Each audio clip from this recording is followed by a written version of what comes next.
Les audiences sur les émeutes du 6 janvier 2021 au Capitole se poursuivent. De nouveaux témoignages accablent l'ancien président Donald Trump. Un ancien haut fonctionnaire en exercice au Rwanda lors du massacre des Tutsis a été condamné à 20 ans de réclusion criminelle par la cour d'assises de Paris pour complicité de génocide. Le puissant télescope James Webb dévoile ses premières images et ouvre une fenêtre sur l'univers tel qu'il était 13 milliards d'années en arrière. De nouvelles preuves considérées comme un appel aux armes.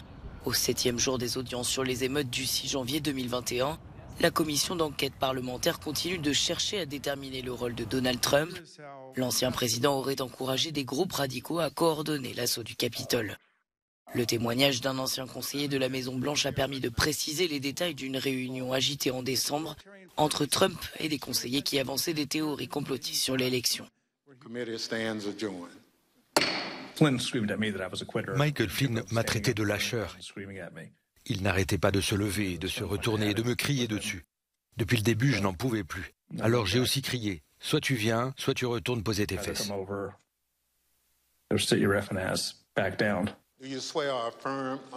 Afin d'établir le lien entre les associés de Donald Trump et les groupes d'extrême droite, la commission a demandé aux émeutiers la raison pour laquelle ils s'étaient rendus au Capitole. Eh bien, vous savez, le président a ému tout le monde. Il a dit à tout le monde de descendre. Donc, nous avons juste fait ce qu'il a dit. Je pense que nous devons arrêter de mâcher nos mots et dire simplement la vérité sur ce qui allait se passer. Une révolution armée, je veux dire, des gens sont morts ce jour-là. De son côté, Donald Trump considère que le comité dirigé par les démocrates est illégal et l'a qualifié de tribunal kangourou. L'attaque du Capitole, qui faisait suite à un discours prononcé par l'ancien président lors d'un rassemblement devant la Maison-Blanche, a blessé plus de 140 policiers et fait plusieurs morts. L'ancien préfet rwandais Laurent Boussibarouta a été condamné mardi soir par la cour d'assises de Paris à 20 ans de réclusion criminelle pour complicité de génocide, plus de 28 ans après l'extermination des Tutsis au Rwanda. L'ancien haut fonctionnaire, 78 ans, a été acquitté en tant qu'auteur de génocide mais reconnu coupable en tant que complice de génocide et de crimes contre l'humanité pour 4 massacres au terme de près de 11 heures de délibéré. Laurent Boussibarouta, qui comparaissait libre sous contrôle judiciaire depuis le 9 mai, passera la nuit en prison. L'accusation avait réclamé à son encontre la réclusion criminelle à perpétuité, le considérant complice d'un massacre de Tutsis et auteur de 4 autres dans sa préfecture de Gikonkoro. Il était le plus haut responsable rwandais jamais jugé en France pour des crimes liés au génocide des Tutsis. Laurent Boussibarouta a 10 jours pour faire appel de sa condamnation.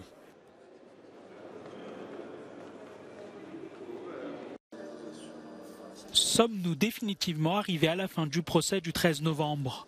Le procureur général de Paris a annoncé ce mardi que Salah Abdeslam ne fera pas appel de sa condamnation comme aucun autre des condamnés du procès.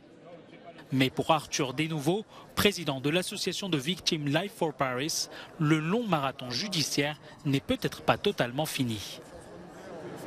Oui, le fait qu'il n'y ait pas eu d'appel représente quasiment la fin de ce marathon judiciaire, représente d'ailleurs peut-être la fin de ce marathon. En revanche, parmi les 20 accusés, il y en a un qui était jugé en son absence alors qu'il est retenu dans une prison en Turquie. Et à son retour en France, il pourra demander un nouveau procès et éventuellement, après cet éventuel nouveau procès, un procès en appel. Ce sera beaucoup plus modique, mais finalement, on ne peut pas dire que le dossier du 13 novembre a été jugé dans son intégralité au jour d'aujourd'hui. Un autre procès historique débutera en septembre à Paris.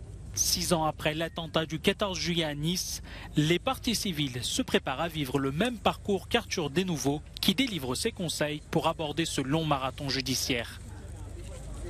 Moi, je conseillerais aux victimes et à leurs proches d'aborder ce procès avec toute l'humilité possible. Ça vous transforme, ça vous chahute, c'est très difficile. Mais j'ai l'impression que c'est un processus qui en vaut le coup. Mais donc je conseillerais aux familles de Nice de s'approprier ce procès, de faire en sorte d'en être des acteurs de premier plan et de laisser personne se substituer à eux dans leurs demandes et dans leurs envies. Le 13 novembre 2015, une série d'attentats simultanés ont été perpétrés à Paris et à Saint-Denis. Ces attaques, qui ont traumatisé tout un pays, ont fait 130 morts et plus de 400 blessés. Le 14 juillet 2016, la France a été à nouveau frappée par un attentat islamiste. Un conducteur a foncé avec un camion bélier sur la promenade des Anglais à Nice, tuant 86 personnes. La Croatie rejoint la zone euro. Zagreb devient le 20e pays membre à adopter la monnaie unique. Cette accession intervient à un moment difficile. L'inflation flambe et l'entrée dans la zone euro est souvent synonyme d'une augmentation des prix. Cette journée demeure néanmoins historique pour le pays qui poursuit ainsi son intégration dans l'Union européenne, commencée en 2013 avec son adhésion au projet commun. À travers cette nouvelle étape, la Croatie tourne un peu plus la page de la guerre qui a frappé le pays au début des années 90.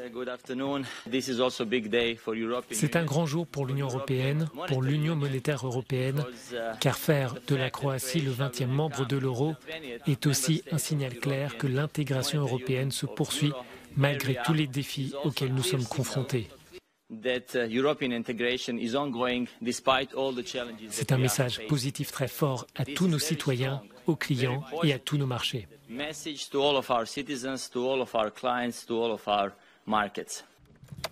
Si la conjoncture géopolitique actuelle avec la guerre en Ukraine affaiblit la monnaie unique, pour la première fois en 20 ans, l'euro et le dollar sont au même niveau. Cette adhésion montre que la Croatie voit à long terme dans la monnaie commune un facteur de stabilité économique et politique qui devrait faciliter les investissements et réduire les coûts de change.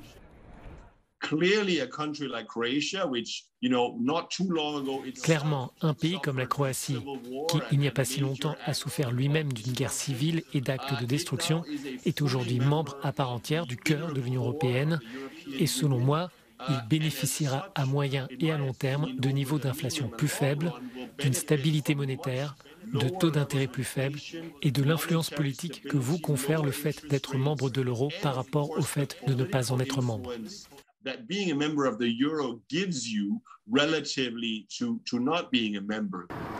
La Croatie rejoindra le Conseil des gouverneurs de la Banque centrale européenne le 1er janvier, lorsque le pays commencera officiellement à utiliser l'euro.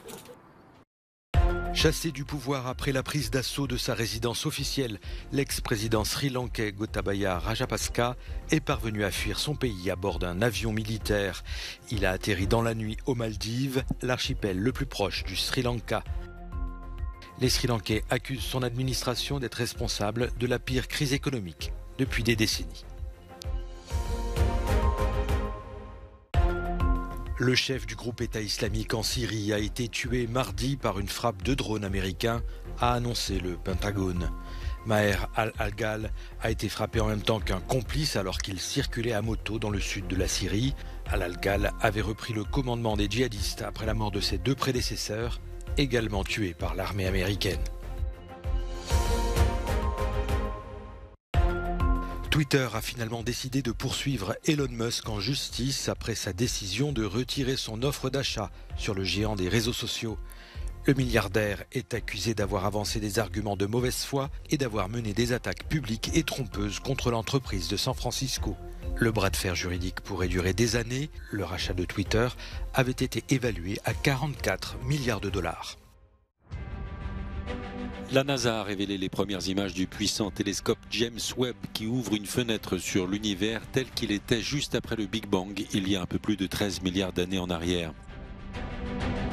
Après un premier cliché diffusé ce lundi, l'agence spatiale américaine a dévoilé celle de deux nébuleuses, d'une exoplanète et d'un groupement compact de galaxies. James Webb est le plus puissant télescope jamais conçu. Le projet international date des années 90. Il réalise exactement ce que nous espérions. Cette mission dont nous avons rêvé il y a 30 ans, j'y participe depuis 24 ans. C'est exactement ce que nous visions. Et on est quand même surpris comme c'est bon. Et ce ne sont que les toutes premières images d'une mission qui pourrait durer 20 ans. Parmi les cibles de James Webb, la nébuleuse Karen, à environ 7600 années-lumière de la Terre, illustre la formation des étoiles dont certaines sont plusieurs fois grosses comme le Soleil. Ce ne sont que les premières images avant qu'on ouvre les vannes. Les vannes sont sur le point d'être ouvertes. Chaque jour qui passe, nous obtenons davantage d'informations. D'ici Noël, j'aurai 30 fois plus de données que nous n'en avons aujourd'hui. La première mission de James Webb est l'exploration des origines de l'univers. Environ 20 000 personnes ont travaillé sur la conception du télescope. James Webb a été lancé dans l'espace le 25 décembre dernier et il est aujourd'hui posté à 1 500 000 km de la Terre.